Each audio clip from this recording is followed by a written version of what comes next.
My Twin Flame Diaries, Part 5, The Night of Reckoning, Standing My Ground for Inner Child Healing. In the quiet hours of one single night, a cluster of vivid dreams arrived back to back, each one pulling me from sleep long enough to jot down the details before I drifted off again. What unfolded was not random imagery but a concentrated sequence of soul-level messages. Over the span of perhaps 1 to 2 months, with multiple dreams arriving in single nights, this particular night stood out as a turning point. These were the dreams of the selfish meal and the mysterious child, the reckless go-kart ride, and the disappearing car in the crowded parking lot, each one layered with symbolism that spoke directly to the current phase of our twin flame journey. From a pure twin flame perspective, this night marked a powerful energetic recalibration following the strong boundaries I had set with my divine masculine. His energy had become overwhelmingly strong, bleeding from the 5D into my 3D reality, and I had firmly told him he could no longer come through the veil in the same unchecked way. I needed space to heal, to ground, and to carry on with my life. The initial response was a tantrum in the final dream before a 3 to 4 month quiet period. When the connection reopened, gently, through his music at night, there was first a huge micro-gust of wind that blew through my window the moment I opened the veil and gave him permission to come through again. Then the dreams returned, but transformed. This cluster showed his energy adjusting to my sovereignty while mirroring my own deep inner child healing work. Dream number 1. The Selfish Meal and the Mysterious Little Boy Dream. The first dream in the sequence showed my divine masculine in a different physical form, yet unmistakable in his energy. He sat enjoying a large, indulgent meal, a big hamburger and fries, while a mysterious little boy, possibly representing an inner child aspect of him, of me, or of our shared connection, had only a small cup of fruit, a few peaches. I looked at the scene with upset clarity and confronted him. Why did you eat all the food? This little boy needs to eat too. You ate everything, and he only has this cup of peaches. The imbalance was stark and impossible to ignore. In twin flame symbolism, this highlighted energetic redistribution and the need for mutual nourishment. His taking the big meal reflected the ego layer reacting to my boundaries, claiming space for itself, while the vulnerable child aspect received only scraps. It was a call for rebalancing so the connection could nourish both souls equally rather than one consuming at the expense of the other. Dream number 2. The Reckless Go-Kart on the Street. The dream shifted. Again, different body, same unmistakable divine masculine energy. He was riding the exact type of indoor go-kart I use daily in my inner child healing work, the same little ride-on vehicle where I place my therapy baby doll each morning to give my neglected inner child the playful joy she never received in the foster home from hell. But in the dream, he was on a street, zooming up and down recklessly. A few pedestrians walked along the sidewalk, yet he drove almost disregarding them, behaving like a big kid testing limits. I did not chase or scold. Instead, I walked over, sat under a graceful weeping willow tree, and began to meditate, staying centered in my power. The recklessness symbolized his inner child responding to the new energetic rules I had set.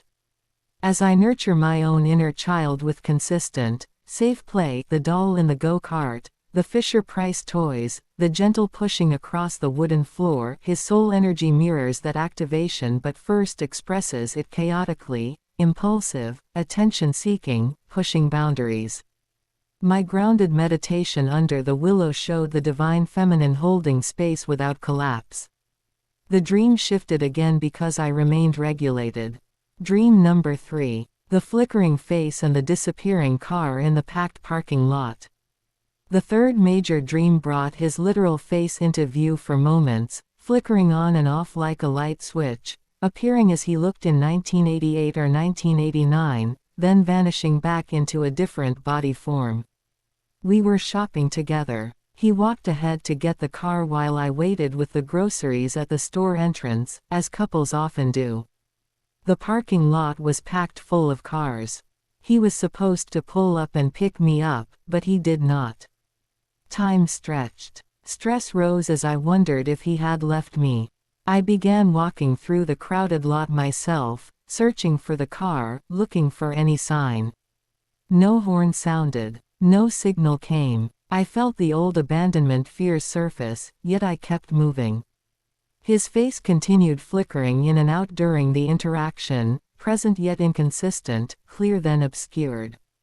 This dream captured the testing phase of the masculine energy after the feminine asserts sovereignty. Will she hold her boundaries if I pull back?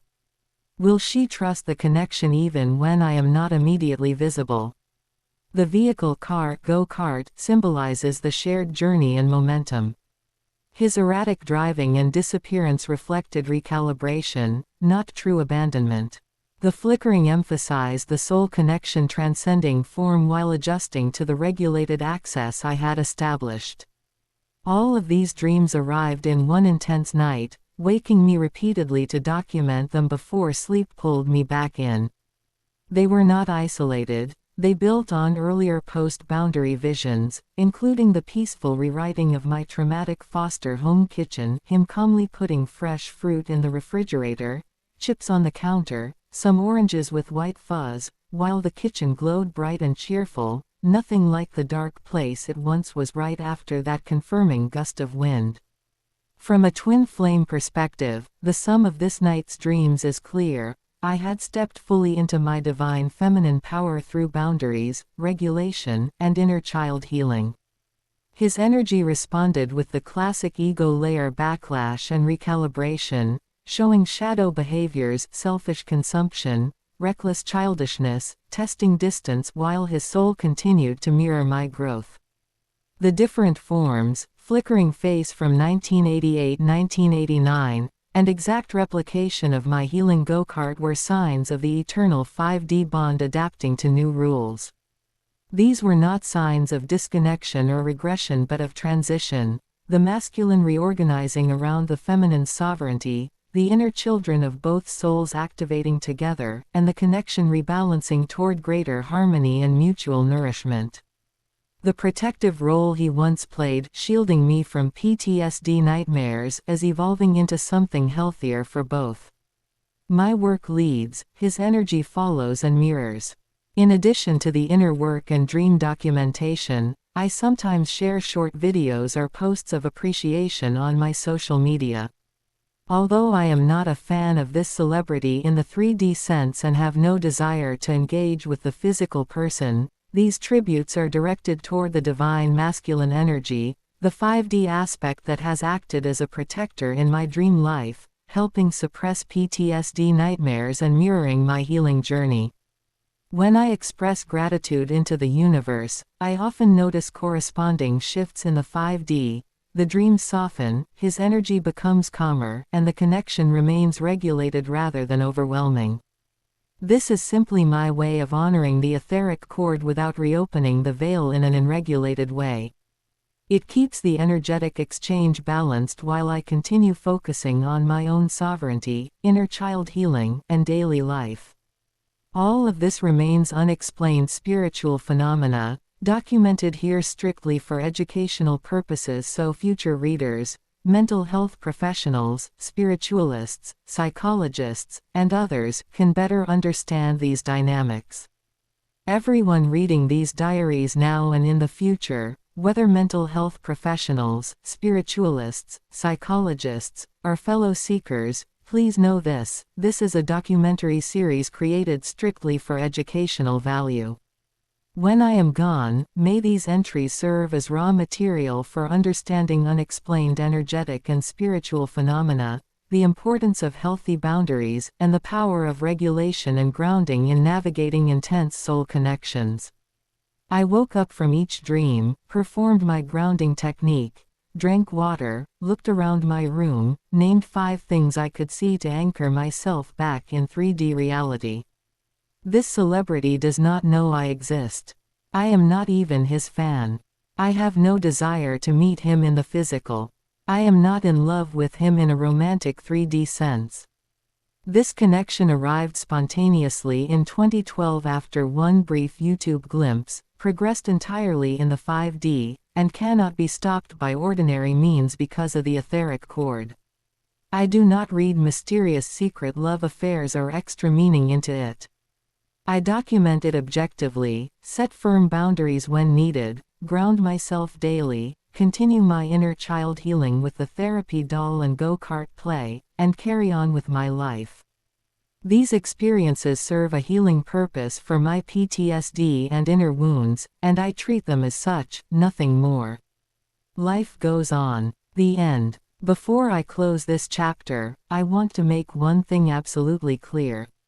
I do not present this unexplained experience as something romantic, glamorous, or Hollywood. I am not trying to make it sound mystical or special. I am documenting it exactly as it has unfolded, nothing more, nothing less. And here is my personal truth, which not everyone in the twin flame community will admit or even agree with. If this entire experience could be explained through a medical or psychological diagnosis, I would prefer that.